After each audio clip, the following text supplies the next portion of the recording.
Hi everybody, this is Andrea again. And it's that time when I get to share with you who I am, how I got here, and how is it that we're at this point right now. So, three things I want to share with you today.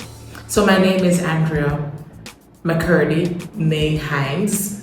I was born to Joy and Owen Hines in the cool climes of Brownstown, St. Anne's, born at the Alexandria Hospital in St. Anne, and raised in Brownstown, St. Anne until I was 16 years old when I transferred to Kingston for sixth form and university and so on, and life thereafter. Growing up was interesting. I grew up in a very musical family. My mom and my dad would sing, and I remember a piano being at home, and all of us as siblings. I have three brothers, two older brothers and one younger brother who is bigger than me. So it feels a lot sometimes like I have three older brothers. I have two older brothers and one that's younger than I, biologically. All of us sang.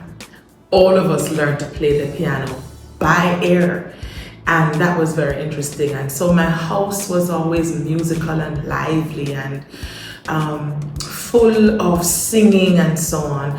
I remember every Sunday morning we would have family devotions, a time of worship where we would sing and read scriptures and pray. And so my upbringing was in a Christian home.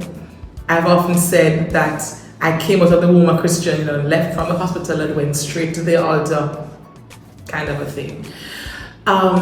So I grew up in church. I grew up singing. From as far back as I can remember, I remember singing. And on Sunday evenings, for example, there was always that singspiration time when persons would do a special item, like about 3 or 4 special items in the Sunday night services. And invariably, at least twice for the month, I had to sing my song and ensure that the saints were blessed. And from I was a little girl, that was my reality. Moving to Kingston, it was still the same. I got involved in music ministry just as I was as a child. I was involved in the children's choir, the junior choir, and then I became a part of the youth choir. And as I came to Kingston, I was part of the youth choir and part of a larger mass choir. I was leading worship in church, part of the praise and worship team and all of that. So singing has always been a part of my life. When I got older, as a matter of fact, I started singing professionally at age 16 with a group called Celestial Gems. Shout out to Nadine and Delva and Dawn and Jackie and all of the people. That the first time I sang professionally, I sang with Celestial Gems at a concert. It was on Red Hills Road. I remember it so clearly. And after that, there was a sister group, almost like the younger siblings of the Celestial Gem members, who came together and formed a group called Promise. 5 of us. Shout out to Shannon and Novi and Ali and Paula.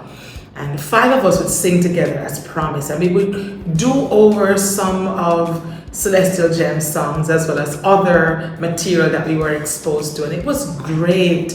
It was such an opportunity to hone my talent and my skills and, learning how to harmonize and learning how to balance my voice with other voices. And it was fantastic. Learning stage performance, stage presentation, though we're Christians and though we're singing in front of the church, that we still had to present the thing in such a way that the people would be drawn into what we're doing. Good times. So when I got older, into my young adult years, I became a part of a chorale, a choir. This is now in the early 1990s when I joined, early to mid 1990s.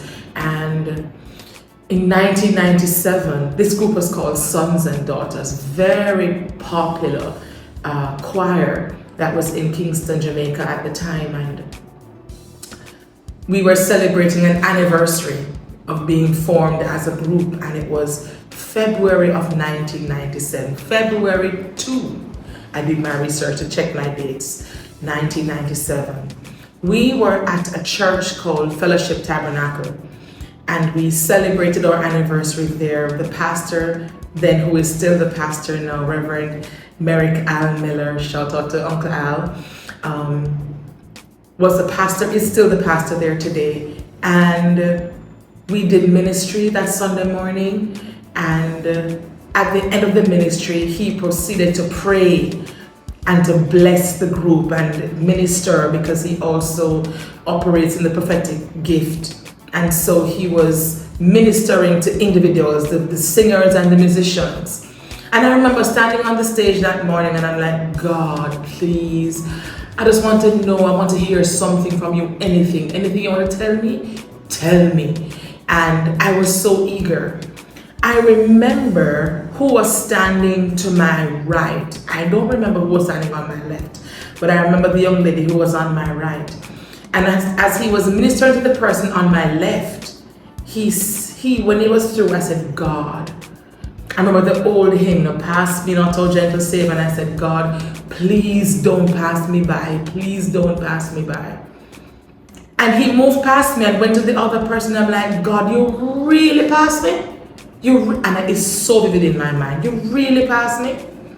And it's like he just stopped and he just reversed and he came and stood in front of me and proceeded to minister and to pour into my spirit. Someone at the church, and this was their practice at the time, and I'm so grateful, because the truth is I don't remember a lot of what he said. But one thing, and it is, I pray that that word would have been repeated at some other point in time. I would have heard it, even though I don't remember everything he said. But the thing that I remember standing out vividly for me in that prophetic word, because again, someone had the wisdom to write it down and to give it to me.